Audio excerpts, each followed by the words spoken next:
Ceci est un livre audio autogénéré par Google.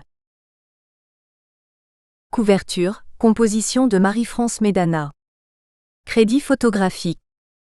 Pour les figures 2, 3, 6, 7, 8, 9, 10, 13, Steelcase, spécialistes de l'aménagement des espaces de travail, avec leur aimable autorisation, la figure 58 est due au site internet de Thérapie du corps. Les autres photographies sont de l'auteur Marie-France Médana. Modèle, Isabelle Gouache. Composition de l'ouvrage, Dapoya Yampukri Ouagadougou. Remerciements. Je tiens à remercier ici Thierry Coste, Catherine Gall de Steelcase International Workspace Future Research et Raphaël Walter pour leur soutien bienveillant durant la préparation de ce guide. Gérard Gouache pour sa préface, ainsi qu'Isabelle Gouache qui a aimablement posé pour les photographies. Denis Prienne, pour l'impulsion finale qu'il a donnée à cette édition. Et exprimer une reconnaissance toute particulière à Nicole Turbet-Sutins qui m'a accompagnée au long cours de cette aventure. Préface 1. Travaillez, prenez de la peine. Cette morale de fable apprise à l'école, s'est gravée dans les replis du cerveau de bien d'entre nous. Elle y cohabite avec la fameuse petite phrase biblique « Tu gagneras ton pain à la sueur de ton front ». Toutes deux forment une injonction non dépourvue de menace, celle d'une souffrance. Cela voudrait-il dire qu'il est inéluctable de souffrir en travaillant ? Si l'on en croit l'étymologie du mot, qui en ancien français signifiait tourment, souffrance, et vient du latin vulgaire, tripalaire, torturé, lui-même issu de tripalium, instrument de torture à 3 poutres sur lequel on attachait les esclaves rebelles, on pourrait le croire. Mais ne nous laissons pas abuser par les mots. Les conditions de travail ont bien changé depuis le XIIe siècle et plus encore ces toutes dernières années. Il convient donc de regarder la situation avec un œil neuf, et d'accepter que travailler peut être bien autre chose que souffrir. Certes, tout travail comporte une part d'astreinte, de contrainte, de charge, mais lorsqu'il s'exprime, l'élan créateur est source de joie et de satisfaction. Et le travail, qui pour la plupart d'entre nous est une nécessité vitale, fait de nous des artisans de vie, la nôtre et celle des autres. Pour bâtir une cathédrale, il faut casser des pierres. Mais ce n'est pas la même chose de se vivre comme casseur de pierres ou comme bâtisseur de cathédrale. Le sens que nous donnons au contenu et à la forme de notre travail enrichit celui-ci. N'hésitons donc pas à valoriser ce que nous faisons. Acceptons aussi que prendre soin de soi n'est pas de l'égoïsme, mais de la prévention. Et n'oublions pas qu'à chaque jour suffit sa peine. Petite phrase pour petite phrase, celle-ci peut être un garde-fou, un pare-feu qui nous protège du burn-out, de l'épuisement total. Prévention. Voilà le maître mot qui tisse le contrepoint de ce petit ouvrage qui se présente judicieusement et de façon toute pratique comme un guide de bien-être. Marie-France Médana, que je connais depuis longtemps et dont j'ai souvent eu l'occasion d'apprécier les qualités de clinicienne, d'animatrice et d'accompagnante, ne nous livre pas ici des recettes toutes faites. Elle nous propose des pratiques longuement expérimentées qui ont fait leurs preuves. Des pratiques simples, brèves, peu contraignantes et cependant efficaces, dont le but est clairement exprimé, nous aider à nous sentir mieux dans l'accomplissement de notre tâche. Vous pouvez lui faire confiance, psychologue du bien-être, elle sait de quoi elle parle, c'est sa spécialité. Si Marie-France est à l'avant-poste, ma fonction de médecin me situe à l'arrière-garde et il m'échoit de voir les dégâts tant physiques que psychiques qu'entraîne un travail mal organisé, mal assumé et mal géré, souvent depuis longtemps. Le manque de prise en compte de soi peut entraîner de lourdes conséquences, crampes musculaires, douleurs ostéo-articulaires, raideurs cervicales et lombaires, fatigue visuelle, maux de tête, troubles circulatoires, insomnie, obésité, entre autres. Sans parler des découragements, perte de joie de vivre, états dépressifs de profondeurs diverses et de fréquences accrues qui précèdent ou viennent se greffer sur les maux du corps. Corps et esprit forment en effet un tout fonctionnel intimement articulé dont chaque facette se répercute sur les autres. Comment donc ne pas vous inviter à prendre bien soin de vous ? Marie-France se propose de nous y aider. N'hésitons pas à la suivre. Dr Gérard Gouache. Le docteur Gérard Gouache, médecin psychosomaticien et formateur en santé, pratique une forme de médecine intégrative qui allie soins conventionnels et alternatifs. Il est aussi maître taoïste et auteur de différents ouvrages, parmi lesquels Arsène Lupin, Un caractère sur le divan, L'Harmattan 1997, Quand le corps parle, Sully 1998. Vivre l'énergie du Tao, Presse du Châtelet 2010, Tintin sur le divan, l'Archipel 2011. Et en collaboration avec Anne-Marie Filiosa, Aide-toi, ton corps t'aidera, Albin Michel 2006, Ces petits riens qui changent la vie. Pour aller mieux chaque jour, Albin Michel 2013. Il a sous presse, le Tao du bonheur, apparaître aux Presses du Châtelet. Préface 2. Les projets de mise en place du télétravail se multiplient en France, et force est de constater qu'à ce jour il s'agit presque systématiquement de télétravail exercé au domicile du télétravailleur.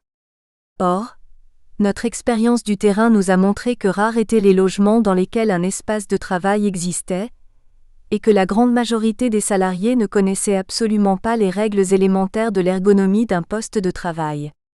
C'est pourquoi nous avons pensé utile d'en rappeler les principes essentiels pour tous les télétravailleurs, qui sont amenés à installer leur coin de travail chez eux. Un autre constat est celui de l'intensité de travail du télétravailleur, dont il est communément admis qu'il est généralement plus productif que le salarié qui va au bureau. Une des raisons étant souvent que le télétravailleur estime qu'il bénéficie de conditions de travail privilégiées, et qu'il veut démontrer qu'il travaille. En effet, le temps n'est pas encore révolu où certains collègues ne se privent pas de remarques désobligeantes telles que « Ah, tu as pris ton jour de RTT ?» ou encore « Ah, tu es maintenant à temps partiel ?» etc. Pour dépasser ce retard culturel, il faudra que le nombre de télétravailleurs dont l'organisation du travail est contractualisée soit beaucoup plus important qu'aujourd'hui. Pour cela, nous avons pensé qu'il était utile de donner quelques clés simples pour mieux vivre physiquement et mentalement leur journée de télétravail. Il s'agit de conseils et de recommandations émis par une professionnelle expérimentée de notre réseau, avec qui le dialogue est ouvert à partir de ce guide. Nous espérons ainsi contribuer à augmenter le nombre de télétravailleurs heureux en France. Nicole Turbet-Sutens. Nicole Turbet-Sutens, 1944 à 2015, expert international en télétravail, a fondé Distance Expert en 1996.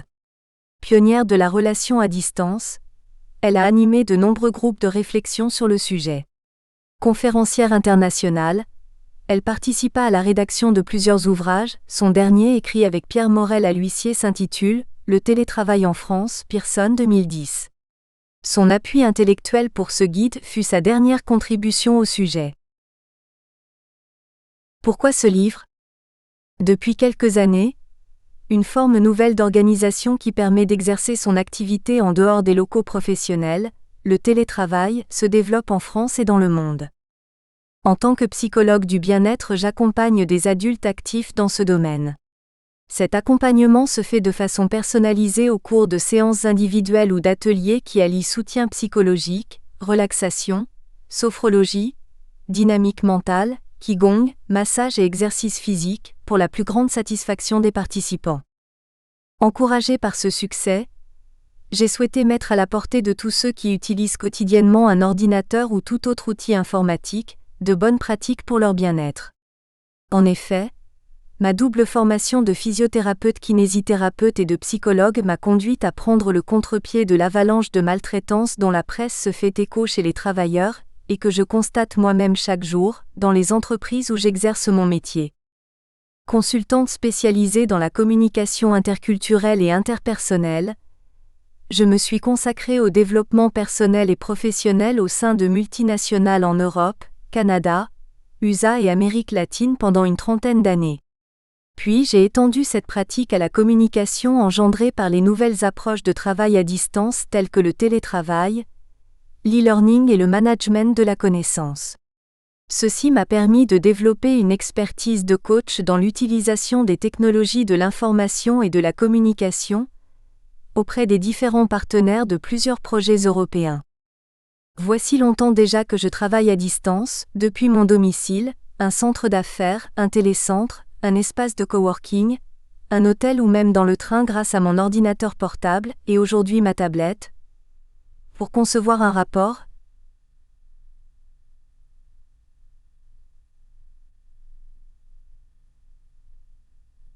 rédiger un compte-rendu ou maintenir le contact avec mes clients. Le tourbillon de la vie et les pressions croissantes que celle-ci nous impose font que trop souvent, nous ne pensons plus qu'au travail et négligeons notre bien-être. Celui-ci est pourtant essentiel à notre équilibre et notre santé. C'est pourquoi ce livre se propose d'être un mode d'emploi pratique pour mieux vivre en télétravaillant. Vous y trouverez un rappel des conseils ergonomiques de base et de nombreux exercices utiles à votre bien-être pour travailler sur un ordinateur en toute sérénité. Tous ont fait l'objet d'études scientifiques qui ont confirmé leur efficacité.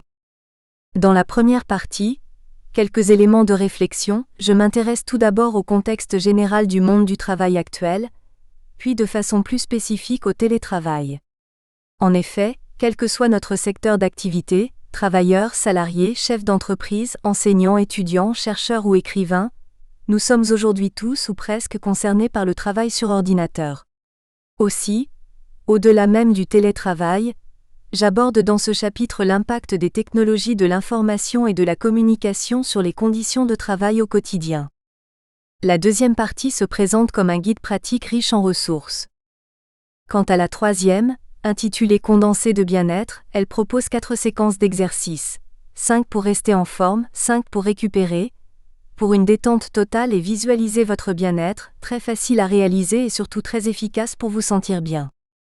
J'espère que ce livre vous aidera à vivre votre bien-être en télétravaillant. Quelques éléments de réflexion. Un nouveau monde du travail. Le télétravail. Au-delà du télétravail. Le bien-être en question. La dimension cachée du bien-être. Un nouveau monde du travail. Comme il paraît loin ce temps où il était possible d'entrer dans une entreprise et d'y faire carrière jusqu'à la retraite. Aujourd'hui, le changement est devenu la règle et nous pousse à développer sans cesse nos capacités d'adaptation. Au fil du temps, notre mode de vie et nos activités professionnelles ont évolué d'un monde agricole vers un monde ouvrier, puis vers une sédentarisation des employés et des cadres, les cols blancs, pour acquérir récemment un profil plus nomade. Après l'ère industrielle qui a dominé le 19e et le 20e siècle, voici l'ère du numérique au 21e siècle. L'avancée des technologies de l'information et de la communication progressant, l'être humain s'est vu fréquemment secondé et parfois même remplacé par des robots dans les usines et des ordinateurs dans les bureaux. Et c'est loin d'être fini. On peut parler en ce 21e siècle, avec des services d'accueil en tout genre, services à la personne, domotique, avancés dans le domaine de la défense, de la sécurité, de la prévention et de la médecine, d'une véritable robovolution. Et nous assistons à une expansion impressionnante des nanotechnologies, vaste sujet qui dépasse le cadre de ce livre, mais mérite d'être mentionné pour l'impact qu'il aura sur les modes d'organisation du travail à venir. En effet, nos sociétés évoluent à grande vitesse. D'essentiellement physique, le travail est devenu intellectuel et l'ère des services a placé le client au cœur de la stratégie des entreprises, ce qui rend aujourd'hui toute activité éminemment relationnelle. En parallèle, la mobilité s'est développée. Qu'il s'agisse des migrations géographiques quotidiennes ou des déplacements professionnels et familiaux, la mobilité physique caractérise nos sociétés modernes. Aussi, une mobilité des mentalités devient-elle nécessaire pour s'adapter à ce monde en mutation. En effet, au modèle de carrière se déroulant dans une structure stable et protectrice a succédé un système où la vie professionnelle est rythmée par des ruptures multiples.